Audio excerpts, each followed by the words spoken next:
off, I think, if that's okay, Rachel. Yeah, sure. Thanks very much, Angus, for that intro. I'm just going to make sure that everyone can see the screen that I'm assuming everyone can. Okay. Well, yes, as Angus said, my name is Rachel Tennant. I'm chair of the Landscape Institute Scotland and co-chair of Scotland's Landscape Alliance. And this week, SLA will launch its high-level statement, Landscape and Place for Success, as well as 3 key position statements. So you're getting a sneak preview because it's not actually been launched yet. So the Alliance was launched in April last year and presented by Gillian Martin, MSP and convener of the Environment, Climate Change and Land Reform Committee. And the SLA is a grouping of about 60 organisations from a whole range of interests and backgrounds, but we've all got a common interest in raising awareness of the importance of Scotland's landscapes and to gain public and political support for their better care. And as you can see, our vision is all about the benefits of landscape, making sure they're recognised and strengthened to support the delivery of our national outcomes, the UN Sustainable Development Goals, and the principles of the European Landscape Convention.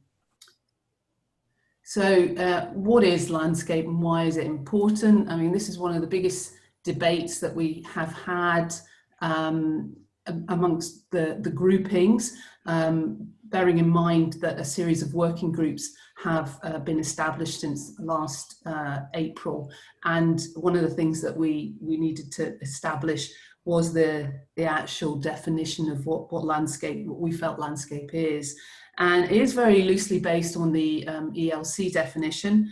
Landscape is the relationship between people and place. It provides the setting for our day-to-day lives and is an important part of the quality of life for people everywhere.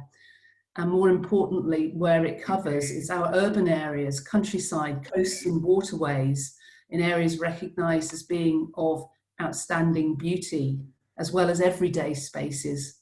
Landscapes are an essential component of people's surroundings, an expression of our diversity, of our shared cultural and natural heritage, and a foundation for our identity. So why is it important? Access to high quality landscapes influences our health, well-being and livelihoods. Landscape plays a vital role in tackling the global issues of climate change and biodiversity loss that are already having a major impact on our lives. Scotland's landscape is essential to our nation's economic success, both directly in terms of the natural capital and indirectly through its impact on quality of life, which attracts people to Scotland. So why do we need action now?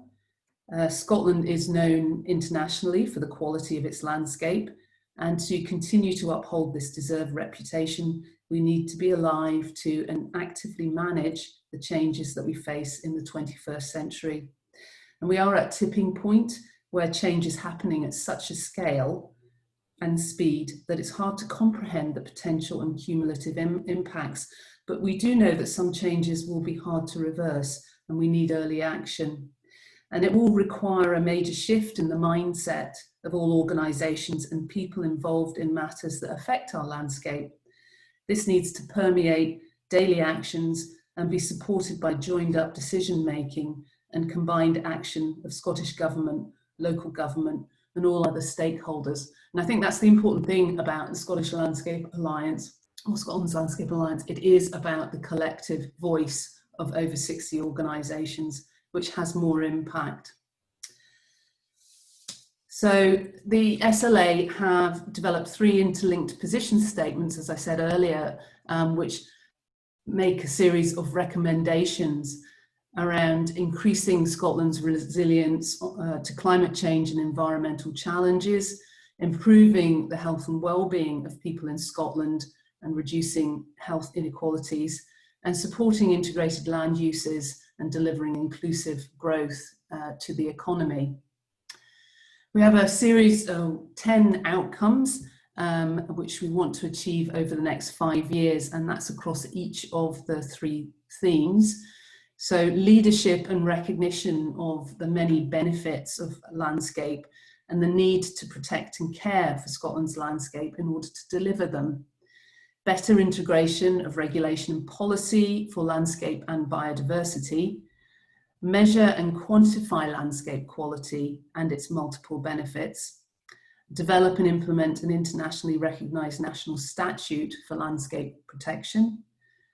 Greater numbers of people are participating in landscape and engaged in landscape decision making.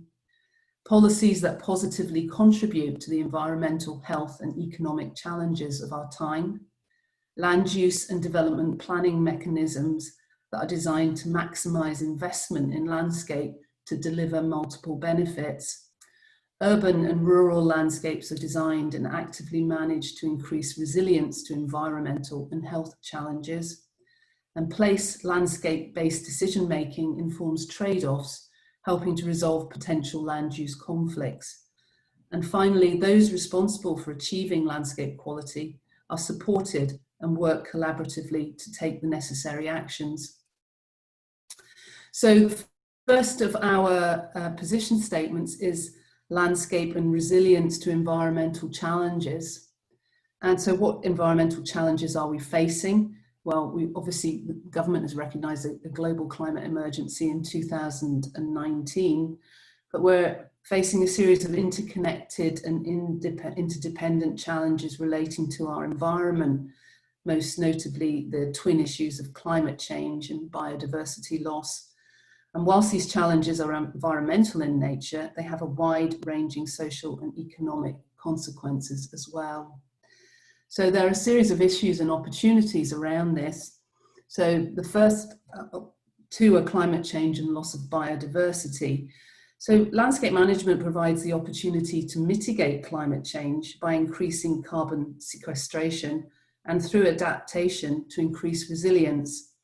So at a landscape scale, what this really means is more new woodlands and management of existing woodlands and peatlands to act as carbon stores and hold rainfall to slow the flow of water into rivers and burns. And in the urban environment, we'll need to invest in woodlands and blue and green infrastructure. This will also bring more nature into our cities and towns and improve urban landscapes. Loss of biodiversity is often the result of development. With different approaches to land use and land management, new development can contribute positively to a net gain of biodiversity, enhanced habitats, and wider national scale ecological networks.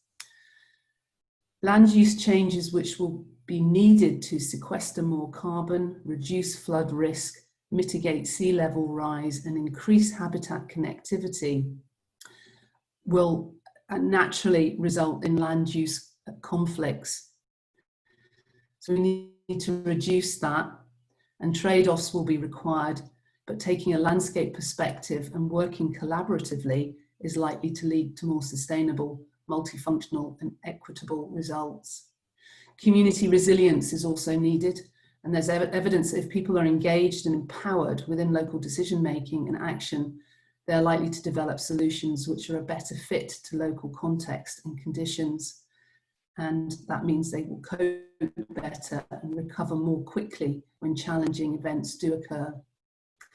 So the key messages coming out from this particular position statement is that high quality, well-designed landscapes have the potential to deliver climate change mitigation and adaptation, to increase the resilience of our communities and businesses to the impacts of climate change, and to protect and enhance biodiversity. Collaborative, empowering approaches to placemaking and to local decision making will support community resilience in the face of these environmental challenges. Action at a range of landscape scales is required, from green roofs and rain gardens to catchment-wide natural flood risk management and nature-based climate solutions, such as a national ecological network. This is needed to improve urban air quality, reduce surface water flooding, and the effects of urban heating. Place-based landscape approaches to land use planning and management offer the potential to reduce land use conflicts and to deliver sustainable long-term solutions. Our second position statement is around landscape for health and well-being. And there's now a wealth of evidence demonstrating the importance of natural environments for good physical and mental well-being. The global pandemic of COVID-19 has clearly shown our basic human need to be able to access the outdoors to exercise and socialise. So what health challenges are we facing? Health inequalities are the unfair and avoidable differences in people's health across social groups and between different population groups. They represent thousands of unnecessary premature deaths every year in Scotland. And those living in areas of greater deprivation are more likely to be exposed to harmful environmental factors, such as poor air quality, and less likely to have access to beneficial ones, such as green space. At present, those suffering the worst health outcomes have less access to health-enhancing outdoor places and more exposure to health-damaging environments. Underinvestment. Good quality and well-maintained facilities provide greater choice, encourage activity, and reduce feelings of isolation and loneliness. In contrast, underinvestment in landscape results in problems which lead to negative associations with park use and open space use, and reductions in physical activity and increased levels of anxiety due to concerns of personal safety or fear of crime. And the true value of our landscape is poorly understood, especially at local authority level, as parks and green infrastructure delivery and management are not a statutory function, and local people have very little say in their local green space. So key messages coming out of this position statement are that good landscape contributes to improved health and well-being, including in our poorest, most deprived areas and most vulnerable groups. The benefits include improved physical activity, mental well-being, and community cohesion. Poor landscape and deprivation often occur together, meaning that those in greatest need are least able to access quality outdoor spaces, which contributes to health inequalities in Scotland.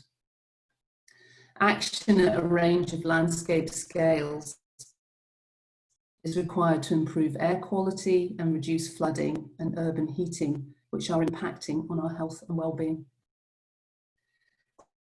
Greater numbers of people could benefit from landscape, but cannot do so due to underinvestment in the design, implementation, or stewardship of their local landscape. Communities can feel that local landscapes important to them are at risk, and they have little say in what happens to the facilities and services and the benefits they offer. Landscape quality is not routinely or consistently measured and reported, which means a lack of data on its wide benefits. And our final position statement is landscape land use and the economy. So what challenges are we facing? We can identify a number of drivers with considerable potential to impact on landscape over the next 25 years. These include aligning infrastructure provision with housing and energy targets, balancing densification of urban areas with the need to retain green space and infrastructure for health and resilience, increasing renewable energy generation and storage onshore and offshore to meet net zero carbon targets, and landscape scale action to mitigate climate change, including management of peatlands and soil, afforestation, and coastal and catchment flood management. Changes to agricultural practices and crops as our climate changes, with an increasing focus on food security and food growing. More sustainable land use practices for sport and recreation in the uplands. More electric vehicles and other new forms of travel and distribution of goods as we decarbonise and become more reliant on automation. So what are the issues and opportunities? Landscape capacity for change, how to balance future development with the ability of our natural infrastructure to accommodate it. So it's vital that planning policy is informed by strategic, place-based decision-making at all scales, using well-established landscape evaluation methodologies. Solutions should seek to be multifunctional, sustainable, and contribute to better landscape quality and environmental and biodiversity net gain. Degraded landscapes have adverse effects on productivity and well-being.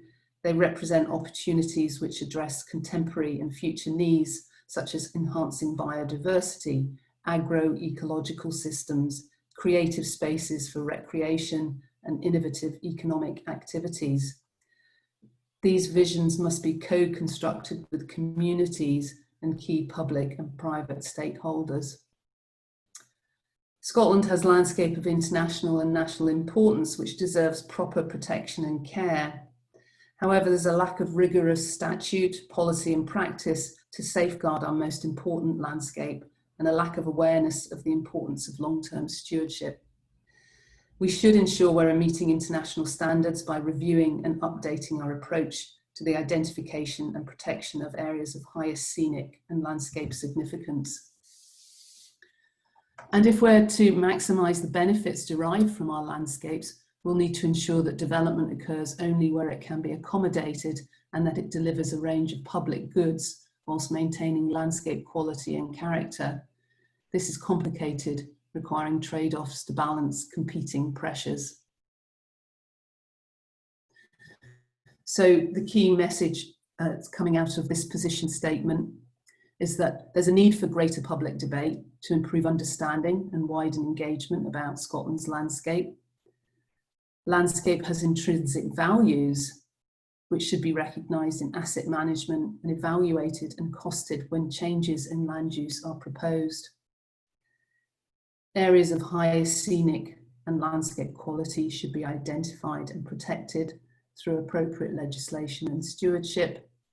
Investing in landscape and landscape-led design solutions will help Scotland meet its ambitious renewable energy and climate targets, whilst maintaining its reputation for quality food and drink and as a visitor destination driven by its landscape. Decisions on development, land use or land management should not result in net loss of landscape quality or biodiversity. In fact, change can be used to enhance landscape quality, offset adverse impacts and deliver biodiversity net gain. Communities of interest and of place have a right of access to landscape and should have the support and means to influence and determine change in local landscapes. Landscape rights and the understanding of benefits of landscape should be part of school and relevant higher education curricula. So these are all our key messages. So it's all very well saying that, but we have to come up with proposals ourselves about what we're going to do as a group of organisation. So what is the SLA going to do? First of all, we're going to deliver an evidence-based communications and engagement strategy to raise the public profile of Scotland's landscape and its contribution to addressing the environmental, social and economic challenges we face. We're going to develop the role of the SLA to become Scotland's Landscape Forum, a forum for discussion and insight on landscape matters. We will act as a point of contact for advice, guidance and expertise. We will offer challenge where applicable to ensure appropriate landscape considerations are incorporated into relevant statute, policy and practice. And we'll work with our members to consider how their property and land can be managed and used to deliver and demonstrate the widest range of benefits around reducing carbon emissions, increasing sequestration, increasing resilience of communities and businesses, protecting and enhancing habitats, ecosystems and species, improving health and well-being of workers, communities and visitors, and reducing land use conflicts, contributing to inclusive, sustainable growth. What are we asking stakeholders to do? Basically, commitment and leadership of key stakeholders to get involved. We can't continue to work in single issue silos, and we believe a whole system approach is required, led by the Scottish Government and the public sector and supported by other key stakeholders. We believe the following action is needed. A high-level advisory role, so landscape advice, an independent chief landscape advisor to the Scottish Government, and clearly identify responsibility for landscape within local authorities and planning. a series of national standards, indicators, and gathering of data. So landscape quality standards, define quality standards and indicators, something that's lacking at the moment. National indicators for landscape, begin reporting on these within the National Performance Framework. Preparing a statutory national plan and policy for landscape, land use and infrastructure so that we consider and design appropriately for large-scale change which will happen. Develop a new statute based on best international practice for landscape protection. Embed landscape thinking in the revision and digital transformation of Scotland's planning system, including the collection and inclusion of landscape data. Define and map degraded landscape and agree with landowners and communities the actions needed to revitalise them. And under decision making, embed the proper design, manage and effective use of all landscapes into the statutory climate change, biodiversity, health and economic duties of all public sector bodies. Expand the use of natural capital accounting to inform asset management and investment decisions.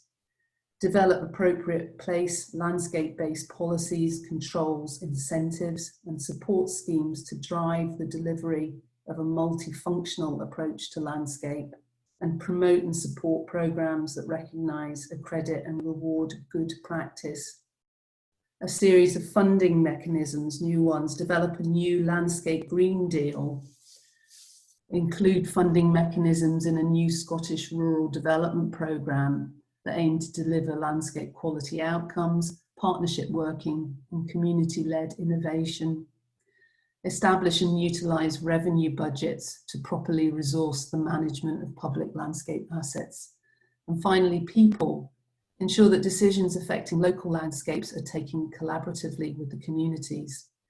Invest in staff, employ landscape experts within local authorities, invest in training to support better decision making about landscape outcomes, and through education and raising awareness, address landscape benefits explicitly in any decision-making processes involving local communities and at relevant subjects in secondary education. So our next steps are the promotion of our high-level statement as well as our detailed position statements. These will be available on the SLA website as of tomorrow afternoon, and our promotion will start tomorrow to get the debate moving and move towards our online launch of the documents and have a debate around that on the 20th of October. And this is to coincide with the 20th anniversary of the European Landscape Convention and International Landscape Day. So it would be fantastic if people who are here this evening could be part of that. And if you'd like to discuss or support our next steps or assist the SLA in achieving our ambitious outcomes, please get in contact through the website. And I think that's me. So thank you very much for your attention. And if there's any questions, or I'm happy to take them. I'll just stop sharing the screen now.